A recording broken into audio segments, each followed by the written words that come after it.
Hi, my name is Alex Cuevas. I'm the CEO and founder of the Vshops in Miami, Florida.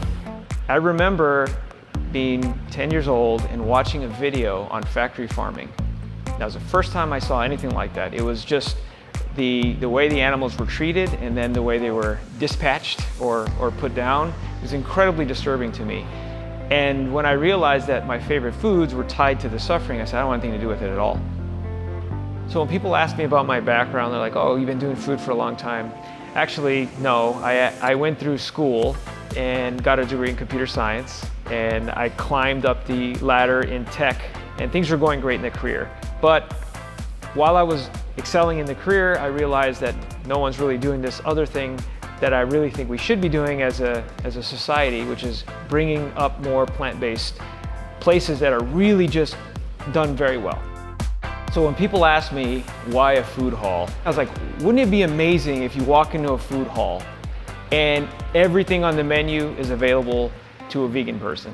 Not only that, but the rest of the menu items are actually appealing to people who aren't vegan at all. You know, no one else is doing it, so I guess I have to be the first one. So that's really why I wanted to do the Vshops. When I first started Choices in 2011, I said, I want to help light this market up. And at that time, it was about evangelizing this idea of veganism. So presently today at the Vshops, we have 5 concepts. We have Choices Cafe, we have Southern Soul Garden Barbecue, we have Next Generation Pizza, we have Neo's Blender Smoothie and Acai Bowls, and we have the Ice Dream Parlor. It's obvious for a vegan food hall that we want vegans to come in here and we want them to be like, wow, that was amazing.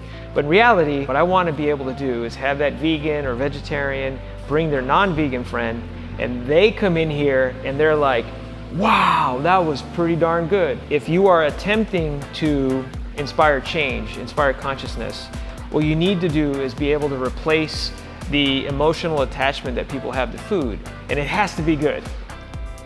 I believe the biggest challenge that we have at the Vshops right now is obscurity. From an operations standpoint, from a food quality standpoint, from a sourcing standpoint, we're doing really good things. When people actually walk into this place, they try the food, they're like, wow, that was amazing. So that's really what we're here for.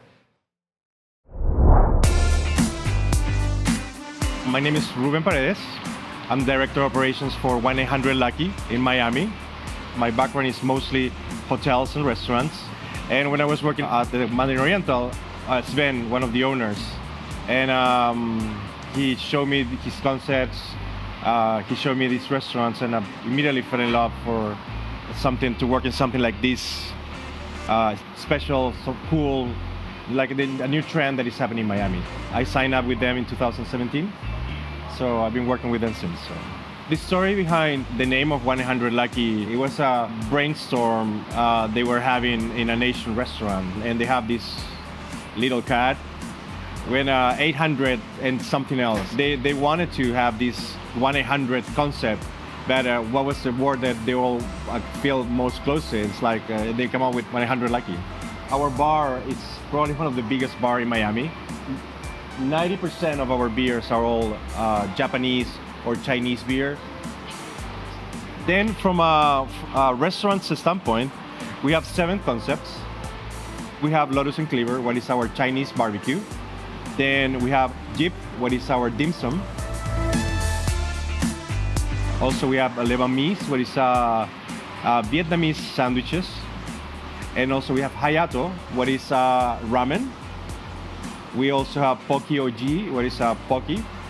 The one that is outside and outdoors is called taiyaki. It's a Japanese ice cream. You can see it in social media. It's probably one of the most posted items in Miami right now. And also we have Miumi, what is handmade rolls, handmade sushi. There's always new things happening in Miami. But something like this, where you have great food, great offer, it's simple, casual, it's fast. I personally think that after all my years in this industry, for me, this format is the best.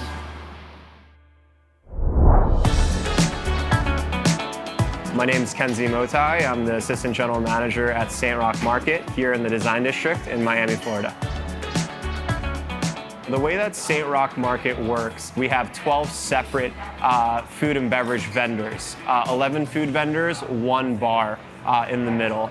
Each vendor is a small business owner and entrepreneur. We're kind of the place where you come to see the next up-and-coming chef in Miami before they blow up and open their own restaurant. St. Roch Market is actually a historic market from New Orleans. The market itself has been around since 1875. After Hurricane Katrina, our owners actually worked with the city of New Orleans to rebuild the market and open it as what it is today, which is a food hall. Our market here is pretty similar in terms of design and aesthetic to our original market in New Orleans. There's a lot of, it's very modern, a lot of white and black colors, and what that helps do is helps the colors of the food kind of pop off of the plate. So the beauty of our market is that there's really something for everyone. We have 11 different food vendors with 11 completely different food options. So what that does is obviously it creates a range of cuisine for our guests, and also the vendors are not competing against each other. We have Sable Coffee, which is our coffee vendor, Chloe, who is our vegan baker, and then we have Sweet Blends, which is our juices and smoothies and acai bowls. We have Jaffa, which is an Israeli concept. We have Yuzu, which is a pan-Asian concept with noodles and rice bowls. Itamae, who do sushi and Peruvian-influenced dishes as well. We have Del Plin, which is our Italian vendor. They do fresh pastas every single day. And then we have Coop.